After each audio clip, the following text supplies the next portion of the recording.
தேவனுடைய பிள்ளைகளே, கர்த்தராகிய இயேசுவின் நாமத்தில் உங்களை நான் வாழ்த்துகிறேன். இந்த நாளில் ஆண்டவரை துதிக்கப் போகிறோம். ஆண்டவர் தந்திருக்கிற இந்த மனமகிழ்ச்சியின் நாளில் தேவனை எல்லாரும் சேர்ந்து பாடி ஆராதித்து அவரை துதிப்போம். திரும்பி பார்க்கிறேன் வந்த பாதையை, கண்ணீரோடு கர்த்தாவே நன்றி சொல்கிறேன்.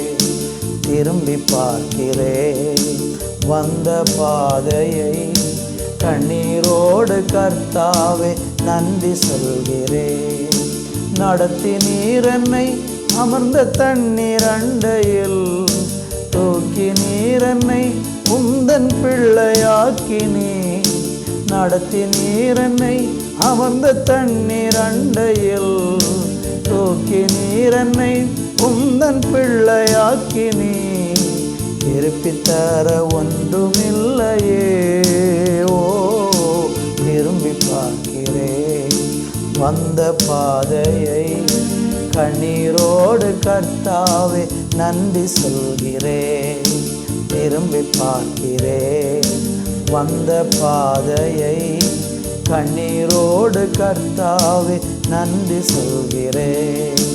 மாறாவின் கசப்பை என்னில் நீங்க செய்தீரே, மதுரமான வாழ்வை இன்று எனக்கு தந்தீரே. மாறாவின் கசப்பை என்னில் நீங்க செய்தீரே, மதுரமான வாழ்வை எனக்கு திருப்பி தந்தீரே.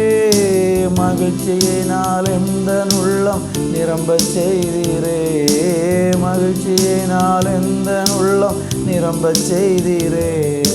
மகிமைப்படுத்துவே மகிமைப்படுத்துவே, ஜீவனுள்ள காலமெல்லாம் உம்மை உயர்த்துவே. மகிமைப்படுத்துவே மகிமைப்படுத்துவே, ஜீவனுள்ள காலமெல்லாம் உம்மை உயர்த்துவே. திரும்பி பார்க்கிறேன் வந்த பாதையை, கண்ணீரோடு கர்த்தாவே நன்றி சொல்கிறேன்.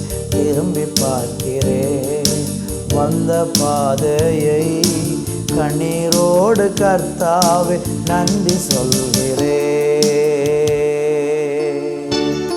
நடத்தி நீர் என்னை அமர்ந்த தண்ணீர் அண்டையில், தூக்கி நீர் என்னை உந்தன் பிள்ளையாக்கினே.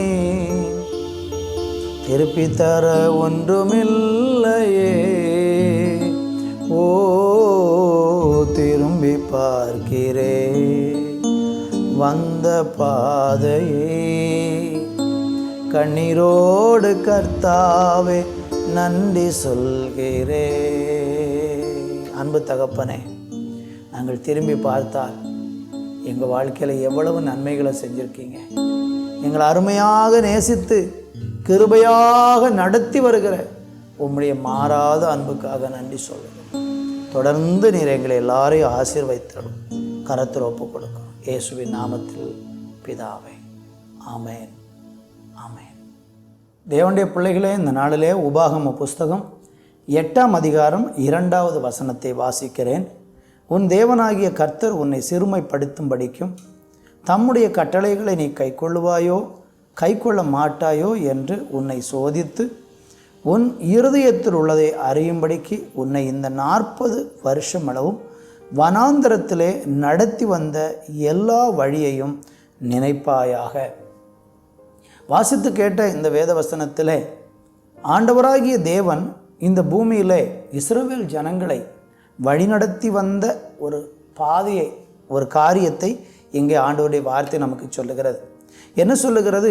வனாந்தரத்தில் ஆண்டவர் உன்னை சிறுமைப்படுத்தும்படிக்கும் தம்முடைய கட்டளையை நீ கைக்கொள்ளுவாயோ கைக்கொள்ள மாட்டாயோ என்று உன்னை சோதித்து உன் இருதயத்தில் உள்ளதை அறியும்படிக்கும் 40 வருஷம் ஆண்டவர் வனாந்தரத்தில் வழிநடத்தி வந்தார். நம்ம வாழ்க்கையில் சில நேரங்களில் சில வனாந்தரமான வழிகளில் தேவன் நம்மளை நடத்துகிறார்.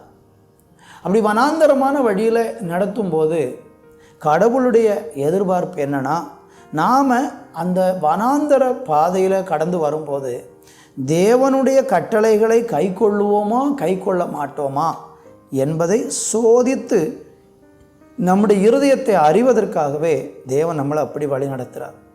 சில நேரங்களில் பாருங்கள், உங்கள் வாழ்க்கையே ஒரு வனாந்தரம் போல் ஆயிரும். அப்படி வனாந்தரம் போல் ஆகும்போது நமக்கு ஒன்றுமே புரியாது. ஏன் இப்படி எல்லாமே நல்லா நடந்துக்கிட்டு இருந்தது, திடீரென்று எல்லாமே வனாந்தரமாகி விட்டதே அப்படி சொல்லி நம்ம சில நேரம் சோர்ந்து போய் விடுகிறோம்.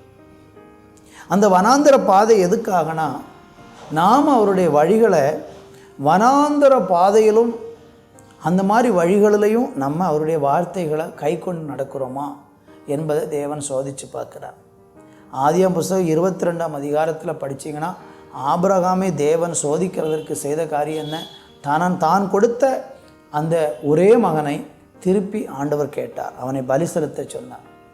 அப்போ அதிலிருந்து என்ன கர்த்தர் அவன்கிட்ட எதிர்பார்த்தார்னா, அவன் எனக்கு கீழ்ப்படுகிறானா என்பதை சோதித்து பார்த்தார், பரிசோதித்து பார்த்தார்.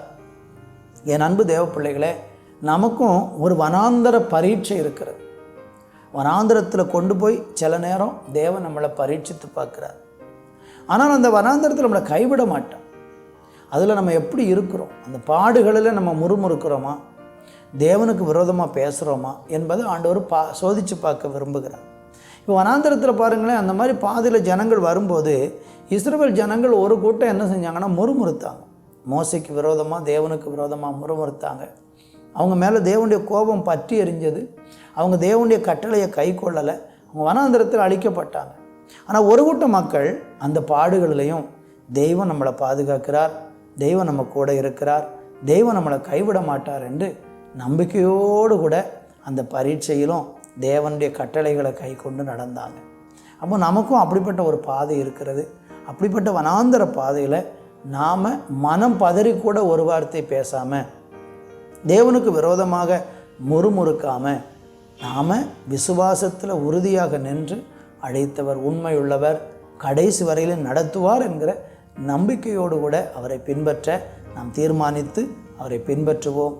கர்த்தர் நம்மை ஆசீர்வதிப்பார். நல்ல தகப்பனே, இந்த நாளில் வனாந்தரமான ஒரு பாதையில் நீங்கள் எங்களை நடத்தினாலும் நாங்கள் தேவனுடைய கட்டளைகளை கை கொண்டு முறுமுறுக்காமல் தேவனை பின்பற்றி சேவிக்க நீர் எங்களுக்கு கிருபை தந்து ஆசீர்வதித்தருளும். ஒவ்வொருவர் மேலும் உங்களுடைய இரக்கத்தை கட்டளையிட்டு ஆசீர்வதித்தருளும். தொடர்ந்து கூடையும் பெரிய காரியங்களை செய்யும், நாமத்தை மகிமைப்படுத்தும். இயேசுவின் நாமத்தில் பிதாவே, ஆமேன், ஆமேன்.